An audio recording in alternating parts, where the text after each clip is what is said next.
जब हम लोग जाते हैं यूएस में भी हम लोग जब जाते हैं तो मैं I would like sorry sorry मैं ऐड करूंगा इसके ऊपर जो आप इस्लामाबाद में कर्फ्यू के समय की बात कर रहे हैं। तो सवाल कर लो ना, बीच में आ जाओ नहीं उसके मैं साथ। आई हाँ, मैंने सॉरी किरण सॉरी नहीं नहीं, शहनाज कब बट कब it's very interesting is because you have to understand Pakistan. अस्सलाम वालेकुम, लाइव विद शिराज के साथ मैं हूं शिराज अहमद शराजी। एससीओ समिट 2024 में इस वक्त मीडिया फैसिलिटेशन सेंटर में मौजूद हूं। मेरे साथ किरण भट्ट मौजूद है। इस तमाम तर इवेंट को इन्होंने ऑब्जर्व भी किया, कवर भी किया है। तो जानते हैं किरण, बहुत शुक्रिया आपके टाइम का। बताइएगा किस तरह इवेंट रहा? पाकिस्तान के बाहर तो आपने बहुत सारे इवेंट कवर किए हैं।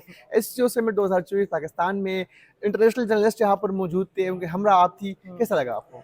सबसे पहले तो ये है कि जर्नलिस्ट की अगर बात की जाए तो एक वाइड वैरायटी और रेंज थी पूरे जर्नलिस्ट की। रशियन डेलीगेशंस यहाँ पर थे, ईरानियन जर्नलिस्ट यहाँ पर थे, फिर सम ऑफ द उज़्बेक जर्नलिस्ट, और जितने लोग आ रहे थे, इंडियन जर्नलिस्ट यहाँ पे बहुत ज़्यादा जो तादाद में इस टाइम हर इंसान का जो एक वो गोल बना हुआ था ना, वो ये था कि इंडियन जर्नलिस्ट के साथ हम लोग कोई ना कोई व्लॉग कर लें या एज लाइव कर लें, या उनकी कोई भी चीज़ ऐसी जो है वो वायरल हो जाए कि किसी तरह से हमें जो है ना वो व्यूज़ आ जाए। तो इंडियन जर्नलिस्ट बल्कि बड़े एहतियात से बात कर रहे थे कि ये ना कोई मसला क्रिएट हो जाए, कोई पीटीआई वर्सेस पीएमएलएन की तरफ चला जाए। तो हमारे पास बहुत जिसे कह लें कि वाइड वैरायटी थी जर्नलिस्ट की, और तमाम जो जर्नलिस्ट हैं they were like very happy with all the facilities. और वो लोग बार बार ये कह रहे थे कि यार बहुत अच्छा इंतज़ाम किया हुआ है। एक तो सफाई बहुत अच्छी थी, खाना जो है बहुत वो फ्रेश बार बार आ रहा था, इंटरनेट की स्पीड जो है वो बहुत अच्छी थी। और फिर मिनिस्ट्री ऑफ इंफॉर्मेशन की जानिब से यहाँ पे वर्किंग जो है वो डेस्क्स बनाए गए थे कि किसी के पास लैपटॉप नहीं है तो वो लैपटॉप यूज़ कर सकते हैं, किसी के पास इंटरनेट नहीं है तो वो उन्होंने वाईफाई भी दिया हुआ था, और जो केबल्स होती हैं इंटरनेट की वो भी दी हुई थी कि अगर आप ये इस्तेमाल करना चाहते हैं तो ये कर लें। तो छोटे छोटे जो है वो वर्किंग स्टेशंस जो हैं वो बने हुए थे, जिनके साथ प्रिंटर और हर चीज़ लगी हुई है। आपको कोई चीज़ यहाँ पे चाहिए थी तो यहाँ पे हमारे इनके पास वो भी मौजूद थे, क्या कहते हैं, डिजिटल मीडिया सपोर्टर्स। किसी के पास माइक नहीं चल रहा, किसी के पास तार नहीं है, किसी के पास कुछ नहीं है, तो वो उसको भी हेल्प आउट कर रहे हैं कि आपको अगर कोई चीज़ चाहिए तो आप हमें बताएं, और वो मतलब यहाँ पे अपने सारे काम कर लें। क्योंकि अब डिजिटल का ज़माना है, तो जितने न्यूज़ चैनल्स भी आए हुए थे उनका सब डिजिटल पे चल रहा था। तो हर कोई यहाँ से कोई एज लाइव जा रहा है, कोई यहाँ से लाइव कर रहा है। तो वो एक अच्छा जिसे कह लें कि 2 दिन जो है वो बड़ा गहमा गहमी इस सेंटर में रही, जो कि पाक चाइना फ्रेंडशिप सेंटर है। और इसको जो है मीडिया फैसिलिटेशन सेंटर का जो है वो रोल इस टाइम इस बिल्डिंग ने अदा किया। और जो मेन मीटिंग थी वो जनाह कन्वेंशन सेंटर में हुई। अब जयशंकर पाकिस्तान आए, भारतीय वज़ीर ख़ारजा, और हमने ये भी सुना था कि वो आएँगे तो मुलाकातें नहीं करेंगे पाकिस्तान जितने भी हकाम हैं उनसे। और वो सरदार से तो काने की मेज़ पर, काने की टेबल पर मुलाकात भी हुई। क्योंकि आपने भी वो खबर ब्रेक की। बेसिकली उस दौरान हुआ क्या था? कौन-कौन सी बातें डिस्कस हुई थी? और उस मुलाकात को आप पाकिस्तान के लिए कितनी अहमियत का हामिल समझती है? अच्छा, जब ये हमारी हमने ना फैमिलीज़ में भी देखा हुआ है, जब कोई 2 भाई या कोई कोई फैमिली के बड़े करीबी 2 बहनें आपस में लड़ पड़ें, तो जब उन्होंने सुलह करनी होती है ना, तो वो कोई भी आके नहीं कहता कि आई एम सॉरी, मेरे से गलती हो गई, आई एम सॉरी, या मैंने तुम्हें फलान टाइम पे कुछ कहा था। वो एकदम सही से बात करना शुरू कर देते हैं। तो ये एक बड़ी फिनोमेना है कि आपने अगर घर में लड़ाई हुई हो ना, तो कोई आगे ये नहीं कहता कि अच्छा वो मेरी गलती हो गई थी, कुछ नहीं, आप बस प्यार से बात करना शुरू कर देते हैं। तो इस टाइम जो है ना वो पाकिस्तान इंडिया का रिलेशनशिप भी ऐसे ही है।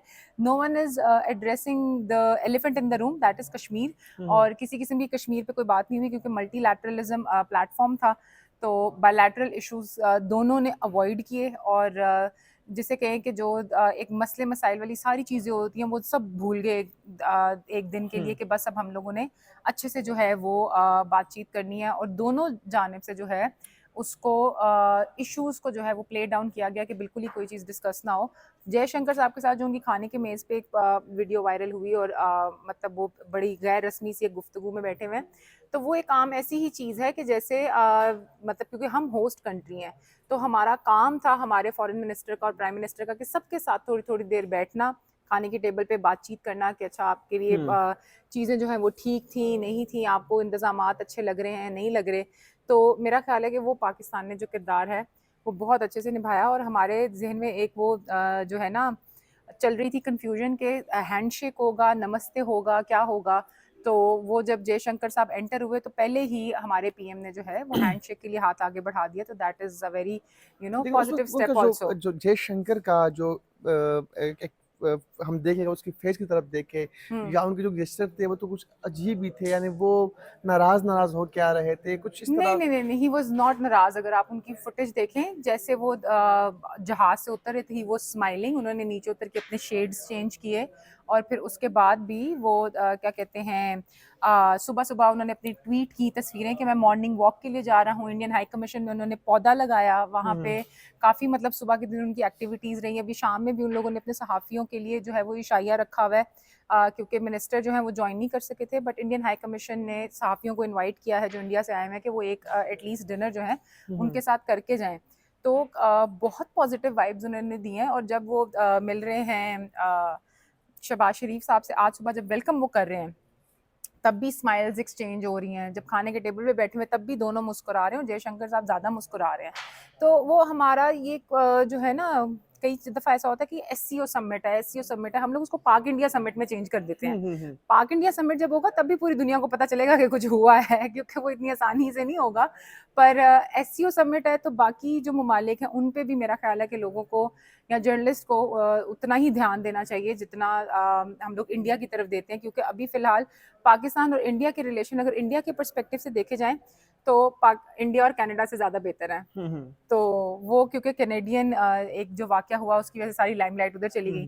तो मेरा ख्याल है कि आने वाले कुछ दिनों में भी थोड़े और पॉजिटिव स्टेप्स जो हैं वो इंडिया पाकिस्तान एक दूसरे की तरफ करेगा, तो मे भी जो रास्ता जो है वो रैप अप ज़्यादा हो करेंगे, जाए। बताइए कि कितना अहम रहा इस समिट पाकिस्तान के लिए या फिर जो हम इस खित्ते के लिए, और कितना कामयाब रहा ये समिट?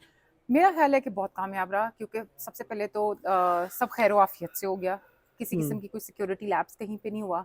और दूसरी ये चीज़ के सब जो है वो खुशी खुशी वापस जा रहे हैं, जो किसी की कोई। इस्लामाबाद में कर्फ्यू का समा बिल्कुल। था उसमें। अच्छा देखिए, इस्लामाबाद में कर्फ्यू का समा एक होना, जब हम लोग जाते हैं यूएस में भी हम लोग जब जाते हैं तो मैं I would like sorry sorry मैं ऐड करूंगा इसके ऊपर, जो आप इस्लामाबाद में कर्फ्यू के समय की बात कर रहे हैं। सवाल कर लो ना, बीच में आ जाओ नहीं, उसके मैं साथ। हाँ। मैंने सॉरी किरण, सॉरी नहीं नहीं, शहनाज, रुका but it's very interesting is because you have to understand, Pakistan में इतने बड़े स्केल का इवेंट 1997 के बाद पहली मरतबा, 1997 में आखिरी मरतबा OIC के सरबराह ने मुमलिकत की कॉन्फ्रेंस होस्ट की थी, जिसमें 28 के करीब सरबराह ने मुमलिकत आए।